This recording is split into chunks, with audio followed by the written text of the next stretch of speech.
घर में बरकत कहाँ से आएगी?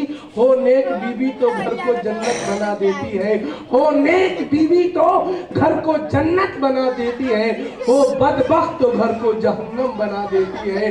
अजीज़ाने मिल्लत इस्लामिया, मैं औरतों से कहना चाहूँगा कि जब आप खाना बनाने जाओ तो सबसे पहले अपने सर पे दुपट्टा रख के, ऐसा नहीं है कि घर में कोई गैर मर्द नहीं है तो आप बिना दुपट्टा के घूमो, नहीं, रहमत के फरिश्ते घूमते रहते हैं, तो ये उनका भी ख्याल रखना है। अगर आप सर पे दुपट्टा नहीं रखेंगी फरिश्ते चले जाएंगे तो रहमत कहाँ से लाएंगे?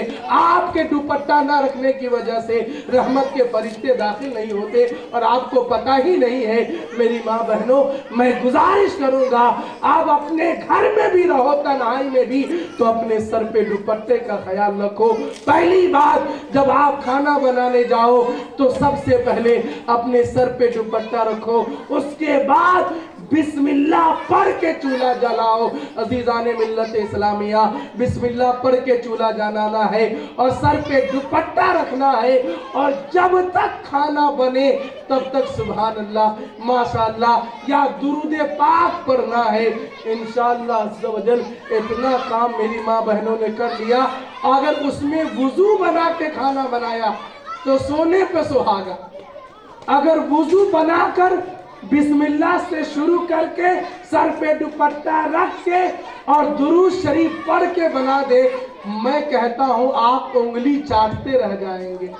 अल्लाह बिस्मिल्लाह की बरकत से, सर पे दुपट्टा रखने की बरकत से, दुरूद शरीफ की बरकत से खाने में इतना लज्जत पैदा कर देगा कि आप उंगली चाटते रह जाएंगे। लेकिन इन चीजों से कहाँ मतलब है? शरीयत का दर्द ही नहीं है, हमने दीन को पढ़ा ही नहीं है, हम दीन सीखना नहीं चाहते। जब हम दीन नहीं सीखेंगे आने वाली नस्लें बिल्कुल अंग्रेजों की तरह जिंदगी गुजारने लगेगी, दीन तो खत्म होता चला जाएगा। हमारी जिम्मेदारी है कि हम आने वाली नस्लों को दीन सिखा के जाएं। हम पर लाजिम है कि हम अपने बेटों को दीन सिखा के जाए ताकि हमारे बच्चे अपने बच्चों को दीन सिखा के जाए। तो आप पर जिम्मेदारी है कि ये दीन अपने बच्चों तक पहुंचा दे, ये हम सब पर जिम्मेदारी है। लेकिन हम भूल गए हैं, हम नबी की शरीयत को भुला दिए हैं और इसका सोचते हैं हिसाब नहीं होगा। कल क़यामत के दिन जर्रे जर्रे का हिसाब होगा, कतरे कतरे का हिसाब होगा। अल्लाह की बारगाह में हम शर्मिंदा हो जाएंगे। और आप लोग समझदार हैं, होशियार हैं, आपसे गुफ्तगू किया जाए सामाजिक बातों पे तो आप एक एक घंटा बोल देंगे, लेकिन आप अपने घर में दीनी माहौल नहीं बनाते। अल्लाह के वास्ते मैं खुदा आपसे गुजारिश करूंगा कि अपने घरों में दीनी माहौल पैदा करें ताकि नबी की सुन्नत जिंदा हो जाए।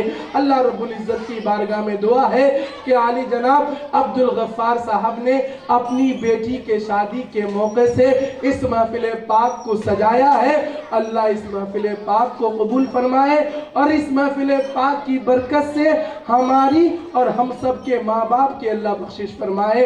मेरे बोलने में या आप लोगों के सुनने में किसी भी किस्म की कमी हो गई हो तो मालिक माफ फरमा दे, मिलके पढ़ लिया जाए। अस्तगफिरुल्लाह रब्बी मिन कुल्लि ज़ंबी व अतूबु इलैहि, ला इलाहा इल्लल्लाहु मुहम्मदुर रसूलुल्लाह सल्लल्लाहु तआला अलैहि वसल्लम।